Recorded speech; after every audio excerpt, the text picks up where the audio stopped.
Welcome all media representatives. Before we start our press conference, the Foreign Minister of Latvia and Egypt will sign in the name of their countries the agreement between the governments about avoidance of necessity of visa for the persons with diplomatic passports.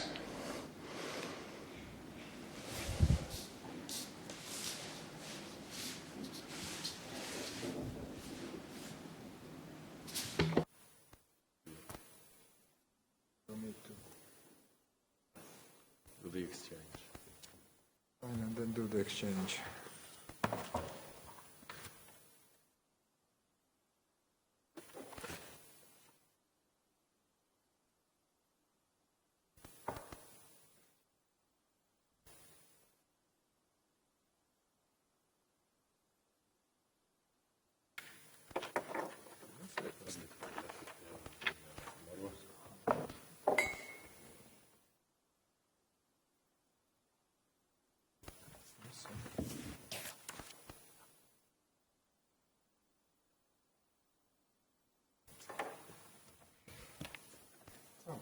Congratulations, and that's it. Just to make it very quick. Great, thank you.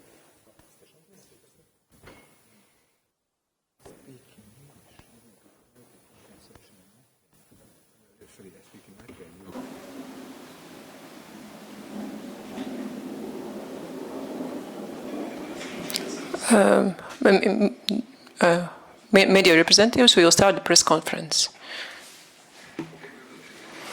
Hello, dear media. We just concluded our quite intense process of negotiations with my colleague, who has visited Latvia for official visit, and it is a historical visit. It's the first visit of Foreign Minister of Egypt in Latvia, which raises our so far good political dialogue on a new level, and we discussed a wide range of questions, and of course a mutual relationship, and also the situation related both the events in European Union, southern neighboring part, and also in the Baltic region. Talking about our mutual relationship, bilateral relationship, you just saw that we signed the convention about cancellation of the visas for diplomatic passport holders. We also discussed the package of the agreements which should be concluded in different areas. First of all, I'd like to mention double taxation avoidance agreement, air traffic convention. Also, we discussed the possibility to develop direct flights. Of course, we have a strong air carriers both in Egypt, also in the Baltic, and Riga as a European airport can be a transition hub who would like to travel from Egypt to further to the Northern Europe or in the Baltic region.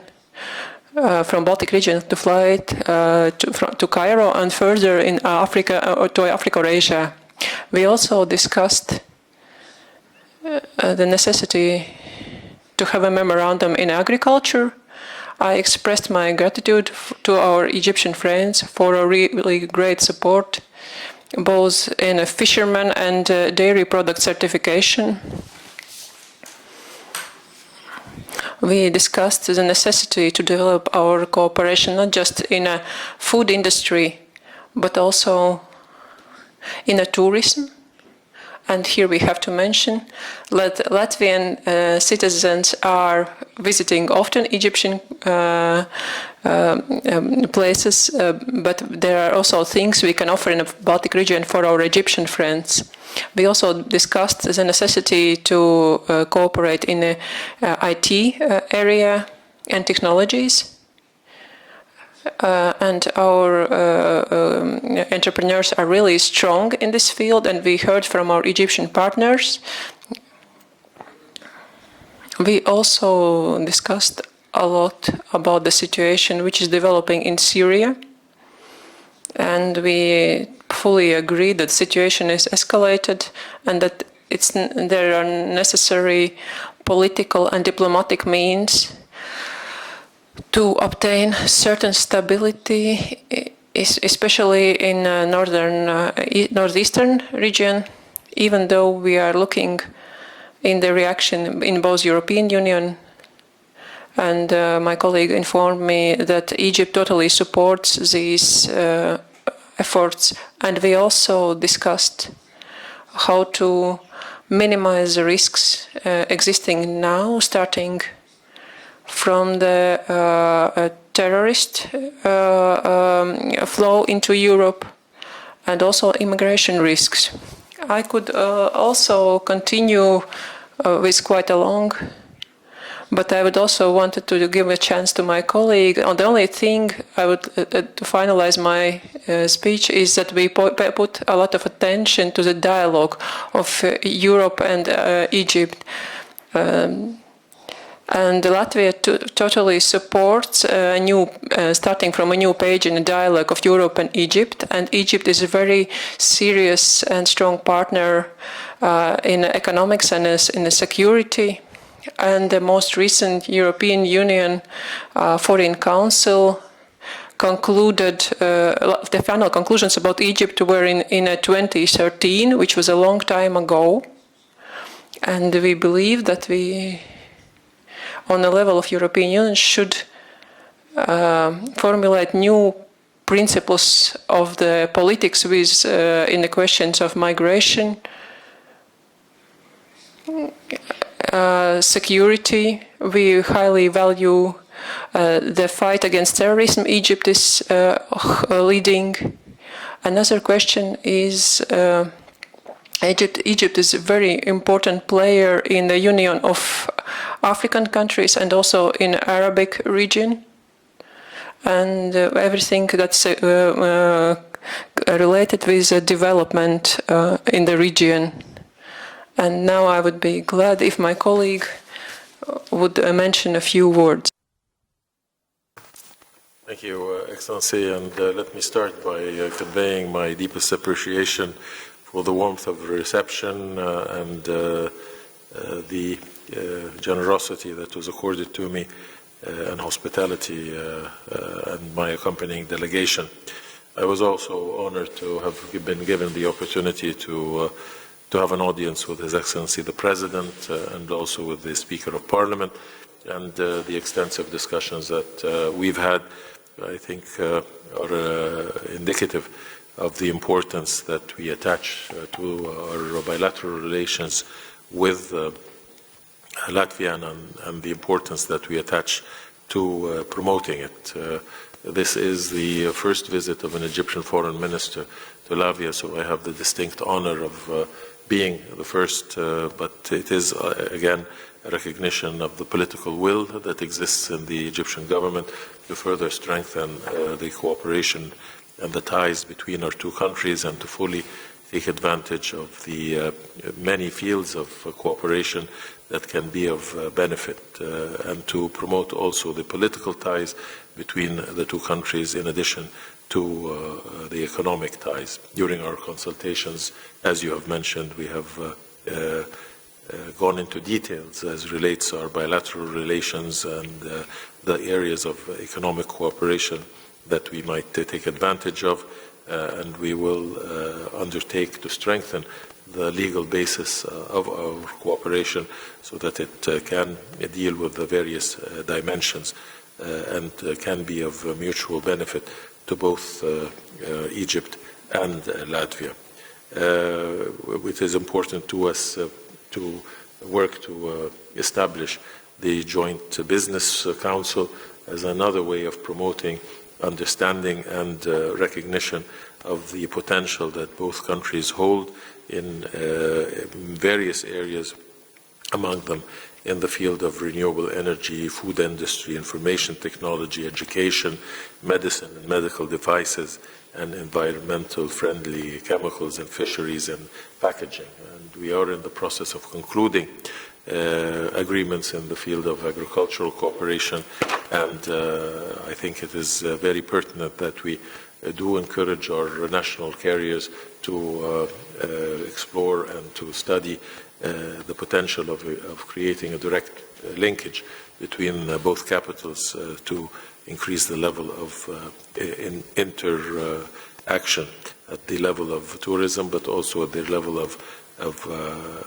entrepreneurs and at the level of the exchange of visits, official visits between the two countries. I'm happy to have signed the agreement on diplomatic and official passports, and hopefully we can move, as you rightly mentioned, to further finalize the agreements on prevention of double taxation, air services, and transport and maritime. And on all of these fields, we look to continue to deal with this relationship on the basis of mutual respect and mutual interest, and on the basis of recognizing each other's roles in our various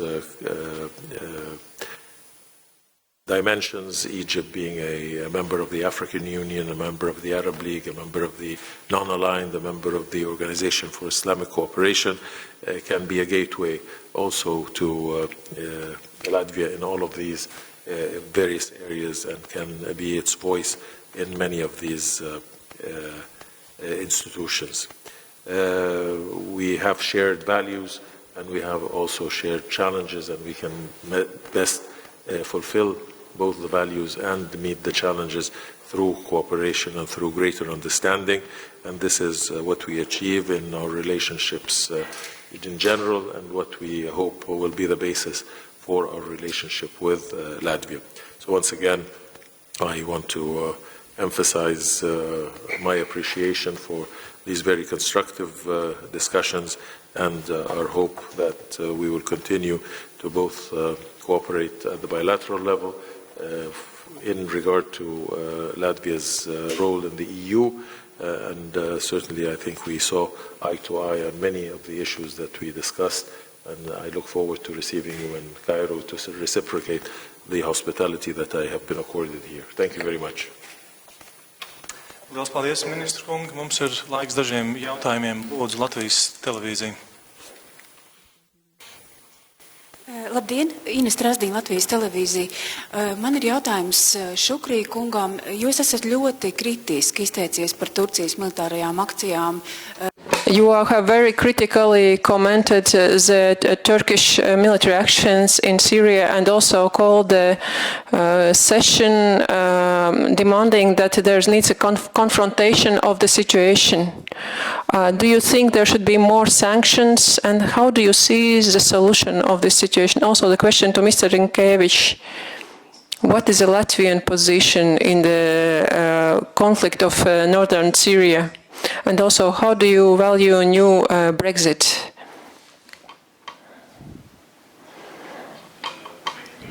I think I might have lost the beginning part of, there wasn't any translation, but if the question does relate to the developments in northeastern Turkey and in northeastern Syria and Turkey's intervention, I think we have been very clear in having condemned this activity by Turkey, and considering that this is in contravention of international legitimacy, international law.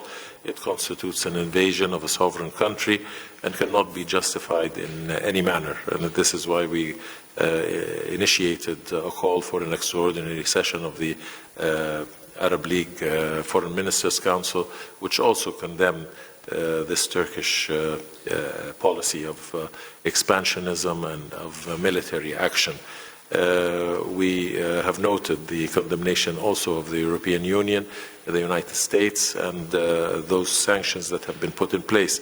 We deem that the international community has a responsibility to undertake policy that will convince the Turkish government to withdraw its troops from Syria, to rescind its policies of aggressive military activity, and to deal with regional issues on the basis of the resolutions of the United Nations and the law international law that should govern the activities of all states.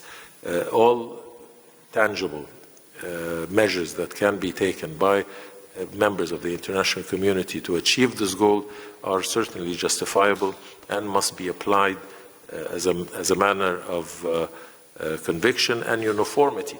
The international community has opposed on various other occasions military activity or military occupation of sovereign states and has taken very decisive action in this regard. So I believe that this should be the case also as it relates to the military operation in northeastern Syria, and that it is the responsibility of the international community, especially the permanent members of the Security Council and the members of the European Union, because of their abilities and the resources at their disposal, that they undertake to shoulder these responsibilities. Two questions. We will start with Brexit. We are still analyzing few details, that there are a new type of agreement, and there is some cautious optimism, and this agreement, if that would be supported, that it's needed both for European Council and also for European Parliament, and that there needs a positive voting of British Parliament. And the main problem today, which persists as an obstacle for ratification, is the Northern Ireland and Ireland border, which is the border in Northern Ireland. And we see that the matters which make a concern for our Irish friends, there's an attempt to solve them. I hope that Parliament voting will be positive, because we have got to the Brexit drama at the point where you need to put the point and let the curtain fall, and to start new cycle of a relationship with our British friends. The last 3 years have been quite complicated, both for Britain, also for a dialogue of European Union with Britain. And from Latvian point of view, our interest would be that this Brexit would be by mutual agreement, and that our interests would also be considered. And then now in the new project of this agreement, these are agreed. There is treated the interests of our citizens, and that in the future a relationship between Britain and European Union are based on a positive grounds, or not on the bitter divorce grounds. And our interest in the future is with a new relationship in a foreign policy for Britain. Also, trading mechanisms would be working, and that we should feel less of this drama started in 2016, of the consequence, and which will end soon. And my experience tells that it's not the time to say that it's over. And I hope there will be no negative surprises, and then within the next week all the necessary ratification will be over. The second question about Latvian position, it's been expressed, I can just repeat that. We believe that these operations in northeastern Syria, they are not supporting stabilization, nor they support the fight against the Islamic State, and that there are very serious concerns that there can appear a situation when the migration pressure will rise and people flee the war area, field area. Therefore, we look at the situation about separate Islamic fighters escaping, and we try to solve this situation. And on Monday, when in Luxembourg there was a decision about this situation. It represents a position of all the participating countries, including Latvia. And there is condemning this aggression and also invitation for a dialogue. And on a mutual level, we invited the Turkish ambassador to discuss this in the Ministry of Foreign Affairs, to listen also to explanation and also to express our position. We also consider one more significant element, that Turkey is our ally in NATO, and we would like to solve some questions in a NATO context. But the continuing of the discussion will be in the framework of NATO. On the planned meeting. However, with diplomatic and political means, the international society could achieve the escalation. And you heard about the political decision about embargo on weapons, which is a signal of the common position of European Union, and tomorrow on these days, the European Council will discuss this question, and there will be some other movements. One more short question, please. First, Baltic Chan. Why the agreement is only about the holders of diplomatic and official passports? Could you repeat, please? Why such agreement is being signed only about the holders of the diplomatic and official passports?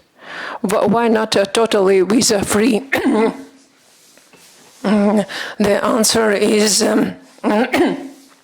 that we are participants of the Schengen zones.